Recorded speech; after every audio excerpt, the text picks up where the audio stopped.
I was born in someone else's shadow. That's what I always believed. In the Varys household, everything revolved around my sister, Mira, golden-haired, bright-eyed, the kind of Omega people turned to look at twice. Even when we were children, she glowed. And I was the quiet one trailing behind her. The one people forgot was there until they needed someone to clean up the petals she dropped in her wake. Our family was noble once. At least, that's what father always said, as if repeating it could make it true again. House Varys had served the royal line generations ago, before scandal and bad fortune pushed us out of the capital. Now, we lived in a manor too big for its current wealth, our title little more than a polite courtesy. Mother liked to remind us that nobility was in the blood, not the purse. But I saw the way she sighed when she thought no one noticed. The way she looked at Mira like she was our last chance to matter again. And maybe she was. I could hear their voices through the open windows as I worked in the garden, trimming the moon lilies that grew near the pond. Mira, you must practice your posture, Mother was saying, that familiar edge of pride in her tone. If the prince sees you again, you must embody grace. Of course, Mother, Mira replied, laughter dancing in her voice. Do you think he'll remember me? He looked right at me at the winter banquet. I know he did. Her laughter rang through the air, warm and confident. I looked up from the lilies, the petals soft and white against my fingers. She'd been preparing for this for weeks. New gowns, endless grooming, visiting seamstresses from the capital. Every corner of the house smelled like her perfumes. Honey and rose and something sweetly dominant, the scent of an Omega who knew her worth. I smelled like jasmine and rain. Light. Forgettable. Lien. Mother's voice snapped through the air. Stop lingering and fetch Myra's blue silk gown from the seamstress. Make sure she finishes the embroidery properly this time. Yes, Mother, I said quietly, brushing dirt from my hands. Mira smiled down at me from the veranda. Try not to wrinkle it this time, little brother. The prince won't want a mate who looks like they came from a barn. I nodded, forcing a small smile. I'll be careful. She winked. Good. Some of us can't afford mistakes. The kingdom buzzed with one rumor that season. The crown prince was finally choosing a mate. Prince Kael of House Varen. The alpha everyone whispered about. The one said to have the strongest bloodline in centuries, favored by the moon goddess herself. Every eligible Omega dreamed of being chosen. But among the minor noble families, it was almost an obsession. Marrying into the royal bloodline could restore status, power, pride, all the things families like ours had lost. For Mira, it was destiny. She'd been presented at court once already, and I still remembered her shining that night she returned. He looked at me, she told me, cheeks flushed, eyes full of certainty. He saw me, Lien. He'll remember. And I had believed her. How could I not? Me, I wasn't meant for anything like that. I helped in the gardens, copied letters for father, and stayed quiet during family gatherings. Omegas like me, gentle, soft, faint-scented, weren't made for royal halls. I was content with that. At least, I thought I was. The day everything changed began like any other. I woke early, fed the doves, cleaned the tea room, and listened to Mira humming upstairs. Then came the sound of hooves. Not one horse, but several, heavy, steady, trained. When I stepped outside, I froze. A royal envoy stood in our courtyard. Soldiers in silver armor, banners glinting with the Varen crest, moon, and wolf. The beta leading them held a scroll sealed with gold wax. Mother and father rushed out.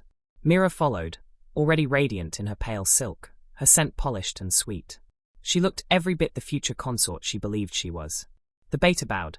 By decree of His Highness, Crown Prince Kael Varen, we bring word of the chosen Omega. The world seemed to hold its breath. Myra's hand fluttered to her chest.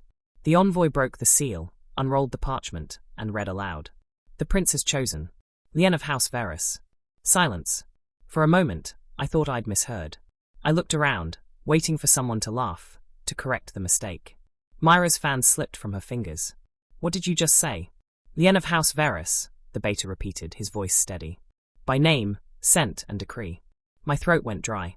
There must be a mistake. Mother's face drained of color.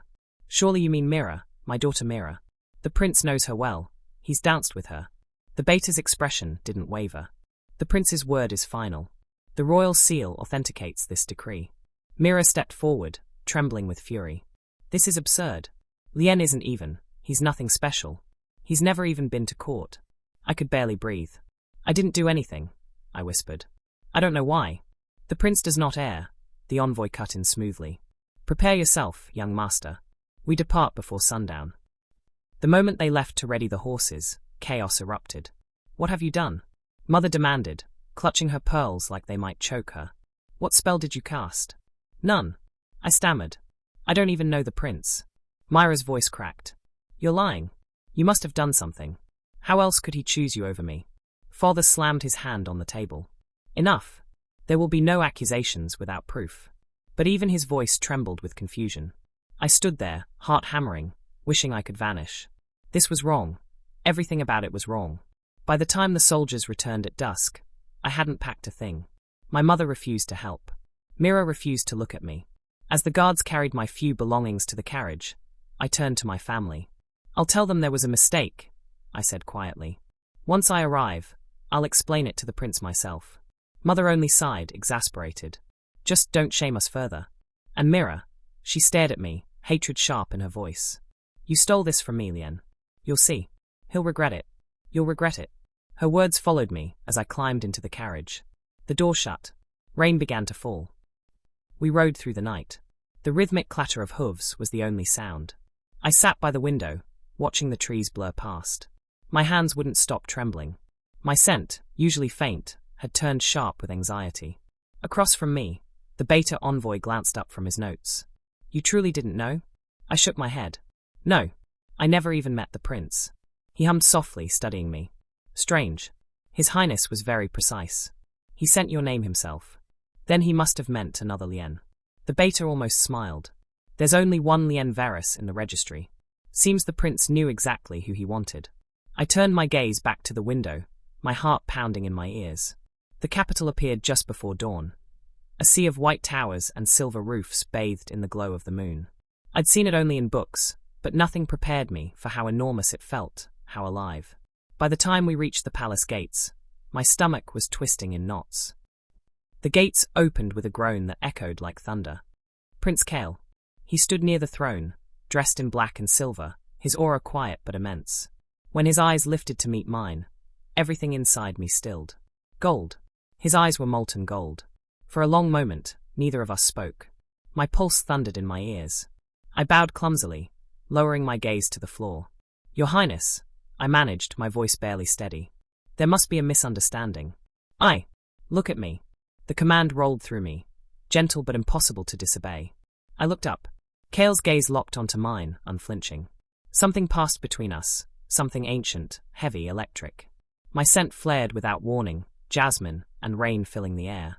He inhaled once, slowly, like a man finally finding what he'd been searching for. His expression softened, then shifted into something almost unreadable. When he spoke, his voice was low, steady, certain. I've been waiting for you. My heart stopped. For a second, I forgot how to breathe. His words weren't confused or mistaken. They were sure, like a truth that had existed long before I arrived. And somewhere deep inside, beneath the fear and disbelief, something stirred in answer. A warmth that felt like recognition. I didn't understand it, but I knew one thing for certain. This wasn't a mistake. It was the beginning of something I couldn't yet name. He turned to me, expression softening just a little. His Highness awaits. Stand tall. Speak only when addressed. I nodded, palms sweating. I'll try. He opened the doors. The room beyond was vast and silent. Moonlight spilled through high arches, catching on polished marble and banners of deep blue. At the far end stood a figure I recognized from every painting and rumor. Taller, sharper, far more real than I'd imagined. Inside, the palace gleamed, marble floors, golden chandeliers, tall glass windows reflecting moonlight. Servants bowed as we passed. The scent of alphas filled the air, heavy and commanding. It made me dizzy. This way, the beta said, leading me through endless corridors until we reached a set of carved double doors. The next few days blurred into a strange dreamlike rhythm. I was shown to my chambers, a set of lavish rooms far grander than anything I'd ever imagined. Curtains of silken blue, carved furniture polished to a shine, windows opening to endless gardens. There was even a bathtub large enough to drown in. But comfort didn't feel like home. Every corner of the palace whispered with unseen eyes. Servants lingered too long, eyes darting toward me. I heard it in their hushed voices when they thought I wasn't listening. That I must have used my scent, or tricked the prince, or worse, bewitched him. Some called me the commoner Omega. Others said, the prince is under a spell. The first time I overheard it, I'd been wandering one of the upper corridors, trying to memorize the way back to my chambers. I froze as two maids whispered near a window. He looked so plain. That can't be the one His Highness chose. Maybe he used some potion. I heard Omegas from the outer provinces, no strange tricks. Then the prince must be cursed. They laughed, soft, cruel, and I backed away before they noticed me. That night, I couldn't sleep. The sheets smelled faintly of cedar and smoke, Kale's scent. It was everywhere, clinging to the palace itself. I buried my face in the pillow, trying to block it out. But the warmth it stirred inside me only made things worse. The prince didn't visit me for 3 days. I saw glimpses of him in the halls, tall, broad-shouldered, dressed in black trimmed with silver. The air always shifted when he passed, heavy with authority. The first time our eyes met again, it was accidental. I was standing in the garden, staring at the koi pond, trying to calm my nerves. Then I felt it, the prickle at the back of my neck. I turned, and he was there, watching from beneath a marble archway. His amber eyes caught the light, and my breath stuttered. He didn't speak, just walked closer, slow and deliberate. The closer he came, the stronger his scent grew, sharp pine, smoke and rain. It made my instincts flutter, my pulse quicken. I bowed immediately, words tumbling out. Your Highness, I didn't mean to intrude. He stopped a few paces away. You're not intruding. This is your home now. Home. The word felt foreign on his tongue. I looked up, startled. My home. His gaze softened, almost imperceptibly. Did you think I brought you here as a prisoner? I hesitated. I don't know what to think, Your Highness. For a moment, something flickered in his eyes, something unreadable, deep as molten gold. Then he turned away. You'll adjust. The palace has a way of testing people. Before I could respond, he walked off, leaving behind a faint echo of his scent that lingered far too long. Life in the palace became a silent performance. Each morning, attendants dressed me in embroidered robes I didn't feel worthy of. They brushed my hair, scented my skin with jasmine oil, and escorted me to meals I couldn't eat. Every eye followed me in the dining hall. Every smile was too thin. Even when Kale was present, seated at the far end of the long table, expression carved from stone, the tension didn't fade. Sometimes I caught him watching me between courses. His gaze was steady, not cruel, just studying. I'd look away quickly, cheeks burning. Once, I dropped my cup. The crash rang out like thunder in the silent hall. My hands shook as I bent to retrieve it, whispering apologies. But before I could touch the shards, a shadow moved beside me. Kale's hand caught mine, warm, firm, stopping me. Leave it, he said, his voice low. A servant rushed forward, bowing, and cleared the mess instantly. But my skin tingled where his hand had brushed mine. Our eyes met, and for a heartbeat, everything around us disappeared. The air thickened, scents mingling, my jasmine curling toward his storm scent like vines seeking sunlight. I saw it then, the faint flare in his pupils, the restraint in his posture. He cleared his throat first, withdrawing his hand. You're hurt? And no, Your Highness, I whispered. Just clumsy. His lips twitched, not quite a smile. You'll learn. It was a week later when Mira came. I hadn't expected her so soon, or at all. But when the guards outside my chamber stiffened, and a familiar voice rang down the corridor, my heart stopped. Tell your prince that I demand to see my brother. Her tone was sharp, dripping with anger. I rushed to the door, but the guards held firm. Beyond them, Myra's beauty gleamed like a weapon, flawless hair, perfect posture, eyes blazing with fury. Mira, I called softly. Please don't. Before I could finish, another presence filled the hall. Kale. He approached with the quiet authority of a storm. The air seemed to bend around him, his power radiating calm menace. Myra's defiance faltered for a second before she masked it with a sneer. So this is how your palace treats guests, she spat. Kale didn't even look at her. You were not invited. I came to speak to my brother. He is under my protection now, Kale said evenly. And you are not to enter. The words struck like a whip. Gasps rippled from the servants nearby. Myra's eyes widened. You can't. I can, Kale said, his tone final. And I will. Then, without another glance, he turned to me. Return to your chambers, Lien. I hesitated, torn between guilt and fear. Myra's expression was venomous, a mixture of betrayal and disbelief. Lien, she hissed. You've forgotten who you are. You're nothing without me. Her words cut deep, but Kale's voice overrode them, low and steady. Go. I obeyed. The last thing I saw before the doors shut was Kale's silhouette. Unyielding, shielding me from her fury like a wall of iron. That night, I couldn't eat. The palace felt colder than ever. Myra's words echoed in my head. "You're nothing without me." Was she right? Had I stolen something that was supposed to be hers? The prince's choice had torn my family apart, and I still didn't understand why he'd made it. I wandered the halls restlessly until I found myself back in the garden. The moonlight turned the fountains silver, and the night air carried a faint trace of his scent. Kale was already there. He stood beneath a willow tree, arms folded, staring up at the stars. For a long time, neither of us spoke. Then he said quietly, "You shouldn't be out here alone." I couldn't sleep. He glanced at me, and something softened in his expression. "Because of your sister?" I nodded. "She's always been the one everyone saw. I was just there." He tilted his head, studying me. "And yet I saw you." The words made my throat tighten. "Why?" He didn't answer immediately. The silence stretched, broken only by the rustle of leaves. When he finally spoke, his voice was low, thoughtful. "Because your scent reached me before your name ever did." I froze. My scent? He stepped closer, slow and deliberate, until I could feel the heat radiating from him. In the choosing ceremony, we are shown the names of eligible Omegas. But when I looked upon that list, something stirred, a memory, a pull. I followed it. It led to you. My heart pounded so hard it hurt. "I don't understand," I whispered.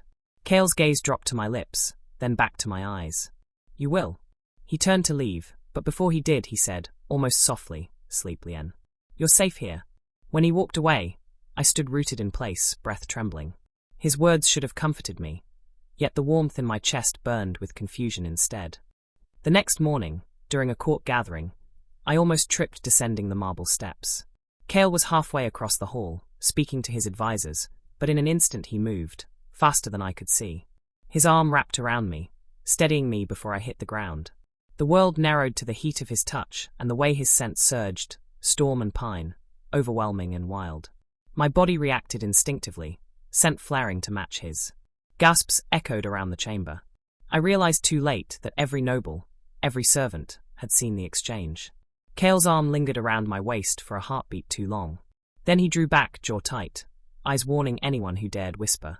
The hall fell utterly silent. After that, no one dared speak against me aloud. But I could feel the stares, sharper now, mixed with fear and curiosity. That night, I sat alone in my room, staring at the flickering candles. The events of the day replayed over and over. Every gesture, every look from Kale, made something inside me ache. But I still couldn't escape the question that haunted me since the beginning. "Why me?" I whispered into the quiet. No answer came, only the faint drift of his scent, curling through the window from somewhere in the palace. Warm, grounding. My heart steadied. My eyelids grew heavy. For the first time since I arrived, I slept. Not because I felt I belonged, but because, somehow, his scent made me believe that maybe I wasn't a mistake.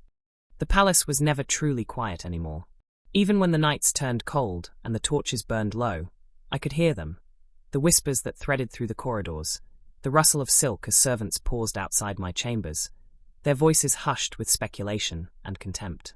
Everyone had an opinion about me now. Every noble alpha who passed by seemed to carry the same question in his eyes. How could he, of all Omegas, have been chosen? I learned to lower my gaze, to move like a shadow in a place that demanded I shine. But no matter how quietly I walked, I could not escape the weight of their stares. It had been weeks since the day Kale forbade Mira from entering the palace. That moment had changed everything. The nobles no longer merely gossiped. They questioned the strength of their prince, whispered of weakness and madness.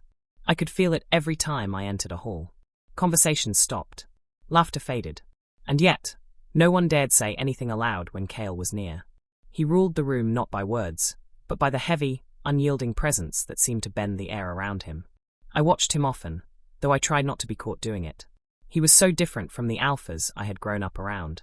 He didn't flaunt his power or raise his voice, yet when he stood, every other alpha instinctively lowered his head. There was something ancient in him, something that hummed beneath the surface like a sleeping storm. Once, during a council meeting I had been invited to observe, one of the nobles dared to speak of me directly. "With all due respect, Your Highness," the man said, his tone measured but cruel, "the purity of our line is what keeps the realm strong. An Omega from a minor house, one with no notable lineage, might dilute the—" he didn't finish. Kale's aura surged before the man could draw another breath. The temperature seemed to drop. The scent of dominance filled the chamber. The alpha who had spoken went rigid, choking on his words. Every other noble bowed their heads, trembling. No one else dared speak for the rest of the meeting. When it ended, Kale walked past me without a word. I reached out, catching his sleeve. "You didn't have to do that," I whispered. He stopped, turning to me. His gaze was steady and unreadable, but his voice was quiet, almost tender. They needed reminding. Of what? That my choice was not a mistake. The words left me speechless. My heart stuttered painfully against my ribs. I wanted to ask him why he would risk everything for someone like me, but his expression warned me not to push further. And so I let him go, though the echo of his words lingered long after he left. When the weight of those stairs grew too heavy, I sought refuge in the palace library. It was a vast, silent place filled with the scent of parchment and candle wax. Few ever came there, which made it feel almost like mine. I would spend hours reading, or simply tracing the edges of old maps to remind myself that the world was still larger than these gilded walls. One afternoon, I climbed the spiral steps to the upper gallery and heard voices below. 2 old scholars were murmuring near the shelves. "It's resurfaced again," one said. "The old prophecy of the moon's favor. The same one that speaks of a low-born Omega," the other asked, half laughing. "You mock it, but the signs align. The last blood moon, the failing alphas. It is said that a low-born Omega's scent will awaken the moon's blessing and restore balance to the alpha line." "Ridiculous," the other scoffed. "We've heard that tale for centuries." "Then tell me," the first said quietly, "how else do you explain the prince's choice?" My breath caught. I froze where I stood, my hand pressed to the shelf for balance. The scholars eventually left, but their words stayed with me. A low-born Omega, whose scent would heal the alpha bloodline. The idea was absurd. And yet, I couldn't shake it. Was that why Kale had chosen me? Did he somehow know? I wanted to ask him, but how could I? How could I demand answers when I wasn't even sure what I meant to him? As I wandered the library, lost in thought, a flicker of movement caught my eye. A guard rushing past, face pale. Moments later, I overheard the courtiers whispering about Lord Verek, one of the most powerful alphas in the kingdom. He had begun to gather allies, questioning Kale's right to the throne. And beside him, they said, was my sister, Mira. I stood there, numb. I should have known she wouldn't accept what happened. She had always been the star, the one who drew every gaze, every compliment. And now that light was gone, swallowed by the shadow I'd unintentionally cast, it made sense that she'd hate me. But joining Verek, that was more than envy. That was war. I wanted to believe it was just rumor. But the next morning, Kale confirmed it himself. "She's been seen with him," he said, pacing near the window. His voice was low, dangerous. "She's promising to expose you as an imposter, that you tricked the selection." I stared at the floor, my throat tight.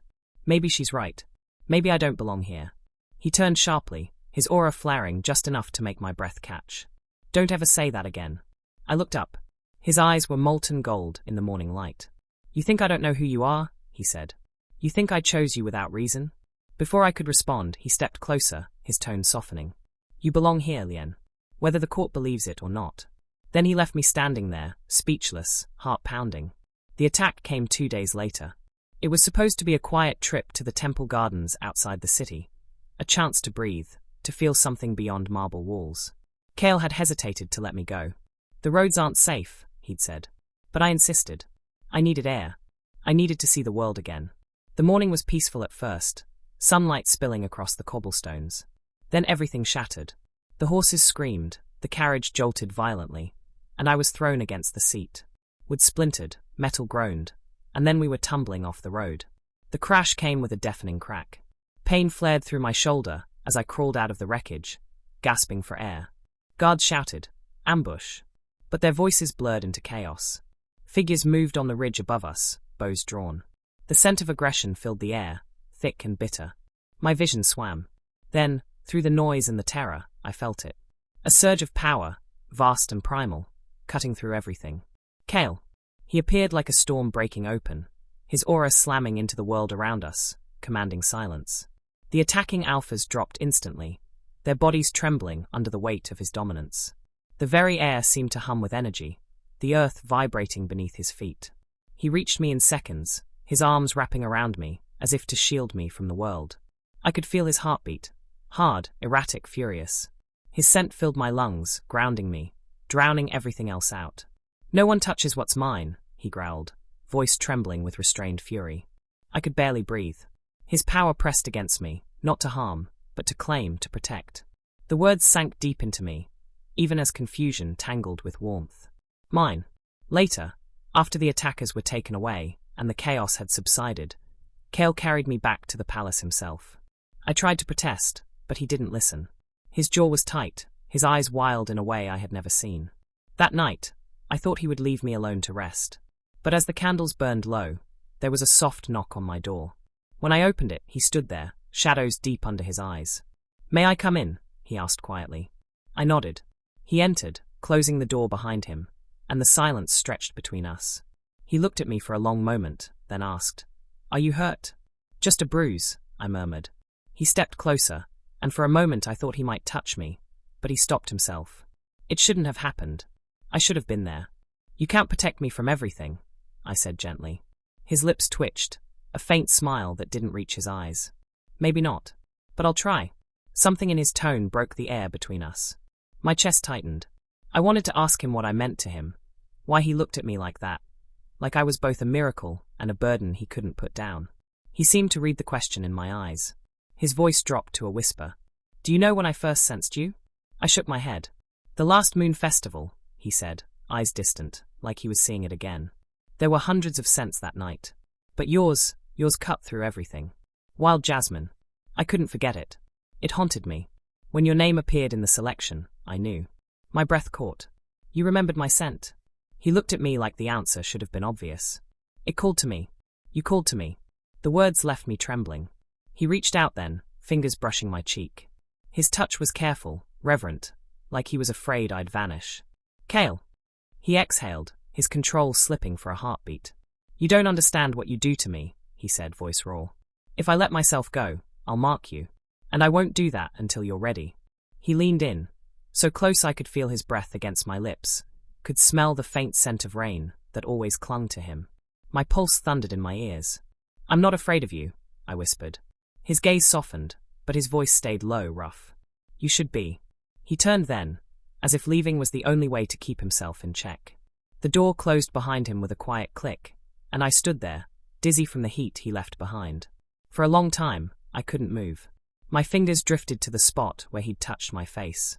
It still tingled. The next days blurred together, filled with stolen glances and unspoken words. Kale began inviting me to the library in the evenings. We'd read together, sometimes in silence, sometimes talking until the candles burned down to stubs. He told me about his duties, his doubts, the loneliness of being a ruler bound by tradition. I listened, learning that beneath the steel and command, he was just a man trying not to lose himself to expectation. When he laughed, a quiet, genuine sound, it made something warm bloom in my chest. In those moments, I forgot the danger, the whispers, even Mira. There was only him. The weeks after the attack blurred into something dreamlike. The palace changed in small, careful ways. Guards doubled at every gate, the council's meetings grew quieter, and Kale rarely left my side. Every morning I woke to the sound of armor shifting outside my door, and every night the same warm scent lingered faintly in the air before I slept. Storm, cedar, and the faintest trace of smoke. His scent. Kale was different now. Softer when we were alone, rougher when anyone else dared to look at me too long. He no longer pretended distance. At dinners, his hand would brush mine under the table. When I walked through the gardens, his shadow was never far behind. And when our eyes met, the world seemed to hold its breath. He had begun training again at dawn. Sometimes, unable to sleep, I would wander to the courtyard and watch him from the archway. Bare-armed, skin slick with sweat, each movement sharp and controlled, like a man fighting himself as much as an invisible enemy. One morning he caught me watching. "You should still be asleep," he said, breath steady despite the strain in his shoulders. "I couldn't," I replied, hugging my robe tighter. He crossed the courtyard and stopped a step away. The moon was fading above us, turning the sky pale. "You shouldn't be out here in the cold." "I've been colder." A small smile tugged at the corner of his mouth. Then his hand rose, slow and hesitant, brushing a stray strand of hair from my face. His thumb lingered against my cheek, tracing the line of my jaw as though memorizing it. My heart stumbled. "If I touch you more, I won't stop," he murmured. "Then don't stop." For a heartbeat, everything went still. Then he leaned forward, his lips meeting mine in a kiss that started careful but deepened fast. Hungry, restrained only by his own will. His hand slid to the back of my neck, pulling me closer, and the warmth of his aura flared around us, thick and electric. My scent responded instinctively, wild jasmine filling the dawn air. When he finally pulled away, his breath trembled against my lips. "I'm not ready to mark you," he whispered. "But the bond's already there. You feel it, don't you?" I nodded. It pulsed beneath my skin like a second heartbeat. That moment carried us through the next few weeks. We pretended normalcy. Reading in the library, walking the palace gardens, sharing quiet dinners. Yet beneath every soft word lingered the tension of something coming. The kingdom was restless. Rumors of Lord Verek's rebellion spread faster than Kale could silence them. One night, as we sat by the fire in his private chambers, Kale's expression turned grim. "They'll move soon," he said. "Verek has gathered too many supporters to stay quiet much longer." I hesitated. "And Mira?" He looked away. "She's with him." The words hurt, though I had already known. "She was always meant for this world," I said softly. "The dresses, the admiration. Not me." He turned back sharply. "Don't ever say that again." He moved closer, cupping my face with both hands. "You belong here more than anyone. Do you hear me?" I did. But a small part of me still doubted, until that night ended everything. It was late when the alarm bells shattered the calm. I woke to shouting in the corridors, the clash of blades, the roar of distant flames. The palace, our sanctuary, was under attack. I threw on a cloak and ran toward the noise, only to freeze as the heavy doors of the east wing burst open. Mira stood there. She was still beautiful, every line of her face sharp with fury and pride, but her eyes held nothing of the sister I'd known. Behind her, Lord Verek's soldiers poured in, swords drawn, the sigil of his house stitched in silver across their armor. "Lien," she spat, stepping forward. "Still pretending to be something you're not?" My throat tightened. "Mira, please." "Don't," she hissed. "You think I don't see what you did? You stole everything from me. The prince, the title, the life that should have been mine." I took a shaky step back. "I never wanted any of this." "Liar." Her voice broke, raw and desperate. "You always hid behind me, meek little Lien. But the moment power looked your way, you took it." Verek stepped beside her, his aura heavy and oppressive. "Enough talk," he growled. "Expose him, girl. Show them what kind of fraud the prince protects." Before she could move again, the air changed. A wave of dominance crashed through the hall as Kale appeared at the far end, his armor half fastened, eyes burning like molten gold. The soldiers stiffened under his gaze. "Step away from him," Kale commanded. His voice echoed through the corridor, low and lethal. Mira laughed bitterly. "Will you kill me too, your highness? Or will you hide behind your pet Omega while your kingdom rots?" Something inside me twisted. "Mira, stop. Please just listen." But before I could reach her, a blinding light flared between us. A woman in silver robes appeared, her eyes glowing with the soft radiance of the moon itself. Every soldier froze. Even Kale took a step back. The royal seer. Her voice was both ancient and resonant. "The blood of the moon awakens tonight." She turned her gaze on me. "Lien of House Varus, child of forgotten lineage. You carry the blood of the royal Omegas, those blessed by the moon's favor, long thought lost since the moon war. Your bond with the Alpha Prince restores what was broken." Gasps rippled through the hall. Mira stumbled back, pale and trembling. "No," she whispered. "No, that's impossible." But the seer's light flared brighter. I felt warmth surge beneath my skin, and when I looked down, faint silver threads pulsed along my veins, glowing softly through the thin fabric of my robe. Kale's voice was hoarse when he spoke. "I knew." I turned to him in shock. "You knew?" "The moment I scented you," he said, stepping closer. "The moon's mark was faint but there. You aren't just my mate, Lien. You're the moon's chosen." Before I could respond, Verek roared, drawing his blade. "Enough of this nonsense." He lunged forward, and chaos erupted. Kale's aura exploded outward, slamming into the soldiers, throwing them to their knees. The marble floor cracked beneath the force of it. I ducked as a blade swung toward me, heart pounding. One of Verek's men had broken through the shield of Kale's dominance, aiming straight for his back. Without thinking, I moved, pushing Kale out of the way. Pain seared across my side as the blade caught me instead. "Lien!" Kale caught me before I hit the ground. My vision blurred, heat flooding through me, but somewhere beneath the pain, I saw it. The faint shimmer of silver in my blood where it touched the floor, glowing like moonlight. The seer's voice echoed distantly. Proof of the old blood. Kale's arms tightened around me. His scent crashed over me, desperate and wild. "Stay with me," he murmured, voice breaking. "Please stay with me." I reached up, my fingers brushing his jaw. "I told you, you can't protect me from everything." His breath hitched, and then his lips were on mine, rough, trembling, tasting of fear and salt. It wasn't gentle this time. It was a promise, a plea, a declaration. I felt the bond surge between us, golden heat meeting silver light. My body shivered, not from pain, but from the overwhelming sense of being seen. "I'm sorry," he whispered against my mouth. "I should have told you. I should have." "Don't," I breathed. "You did enough." He pressed his forehead to mine, his aura wrapping around us both. "No, Lien. You saved me." Around us, the battle faded. Verek's soldiers dropped their weapons as the seer raised her hands. Mira knelt in the wreckage, staring blankly at the blood shimmering on the floor. When she finally looked up, her eyes were filled not with hatred but regret. "What have I done?" she whispered. Kale didn't answer her. He carried me out of the hall, his grip unyielding, his scent steady despite the tremor in his voice. Days passed before I woke again. The wound had healed faster than expected. Perhaps the moon's blessing, the healers said, but weakness still clung to me. Kale was there when I opened my eyes, seated beside the bed, dark circles beneath his eyes. I swallowed hard, unsure how to feel. "She'll find her own path." "She will," he agreed. His thumb traced idle circles on my wrist, the touch grounding me. For a long time neither of us spoke. Then he leaned closer, his voice dropping. "When you fell, I thought I'd lost you." "I can't," he broke off, pressing his forehead to my hand. "Don't ever do that again." I lifted his chin gently. "If you mark me," I said quietly, "you won't have to worry. You'll always know where I am." His eyes widened. "Are you sure?" I nodded. "I've been sure for a while." He hesitated only a moment before leaning in. The bond between us flared to life, his scent wrapping around me in waves. His lips brushed the spot where my neck met my shoulder, and heat flooded through me as his teeth grazed my skin.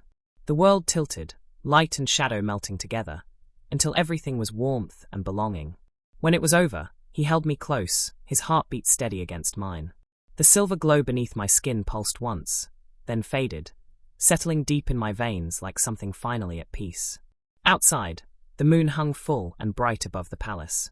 The war was over, but something new had begun, something written long before either of us was born.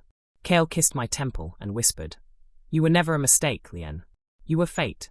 And for the first time since that summons, I believed him. The days after the revelation passed like a dream. For the first time since I arrived at the palace, I woke without fear. The air itself felt lighter, the walls no longer whispering doubt. Every servant, every noble, every guard, they all bowed with genuine respect when they saw me. The moon's light had chosen me, and even the most skeptical among them could no longer deny it. But despite the peace that settled over the palace, I couldn't stop feeling wonder each time Kale looked at me, as if I was still that uncertain Omega from the village, unworthy of a prince's gaze. He had seen me from the beginning, chosen me, fought for me, loved me. Now, we were free to simply be. I stood by the window of our chamber, the morning sun spilling across the marble floor. Kale was still asleep behind me, one arm draped lazily over the side of the bed, his hair tousled in a way the courtiers would never believe. Outside, the gardens bloomed early with spring. Jasmine, my favorite, had begun to climb the palace walls again. It made the air smell like home. "You're awake too early," Kale's voice came, warm and sleepy. I turned just in time to see him stretch, eyes half-lidded, but filled with that same quiet affection that always made my heart skip. "I couldn't sleep," I said softly. The light came in too fast. He smiled and reached out a hand. "Then let it come in. The morning suits you." I laughed quietly but walked back to him, letting him pull me down beside him. His palm brushed my cheek, rough from training, gentle in touch. The mark he had given me weeks ago, a faint crescent surrounded by a silver glow, warmed under his fingertips. Even after all this time, it still amazed me that I carried his mark, that it had been done not out of duty, but out of love. "I still don't understand why you look at me like that," I murmured, voice barely above a whisper. Kale tilted my chin up, his amber eyes steady on mine. "Because every time I do, I remember that fate gave me a miracle." Life in the palace shifted into rhythm. Kale spent his mornings in council, while I worked with the court scholars to restore the old Omega archives, texts that had been sealed away for generations. For centuries, Omegas had been treated as adornments or tools for alliances. I wanted to change that. And Kale, true to his promise, never once silenced my voice. When he entered the council chamber, even the oldest alphas stood in respect, not because of his title, but because of the way he ruled. And when he turned to me for counsel, I could see the surprise ripple through the room. He didn't just make me his mate. He made me his equal. In the evenings, we walked through the royal gardens. Kale always reached for my hand, never caring if others saw. The air would cool, the scent of flowers thick and sweet, and the sound of the fountains would echo like distant music.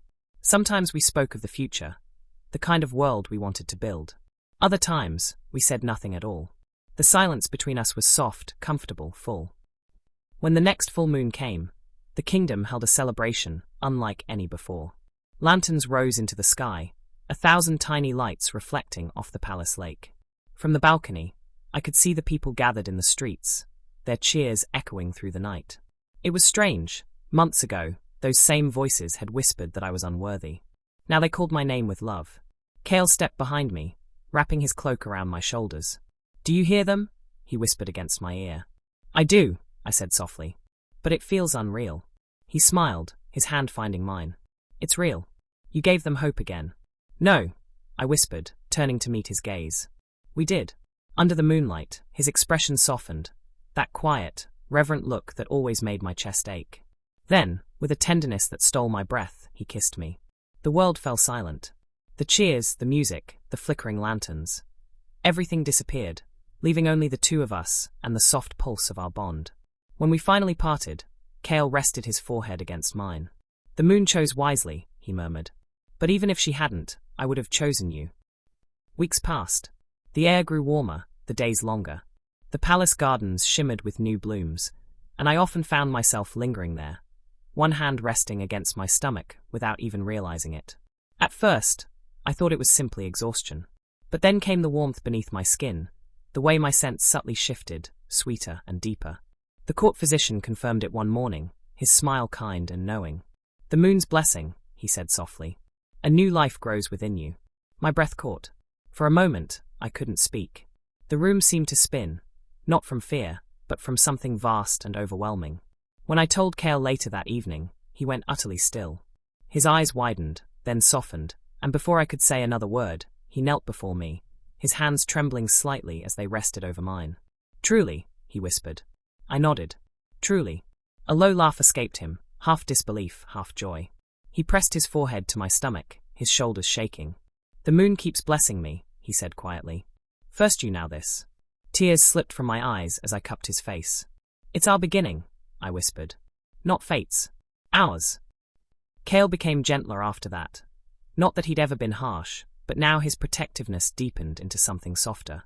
He would place his hand over my belly every night, murmuring quiet words I couldn't always hear. One evening, as we sat together watching the sunset bleed over the horizon, he said, "When I was a child, I was told that alphas are born to protect the throne. But I think I was born to protect this." His hand rested over mine. "You. Our family." I smiled, leaning my head on his shoulder. "You already do." The bond between us glowed like a living thing. No longer new, no longer uncertain, but steady as the rising moon. Months later, under a sky bright with stars, the first cries of our child echoed through the royal chambers. I wept, from joy, from awe, from the simple, incredible truth that life could be so full. Kale held the tiny bundle in his arms, his expression a mixture of wonder and disbelief. "He has your eyes," he whispered. I laughed softly. "No, he has your stubbornness. He's barely here, and already refuses to let go of your hand."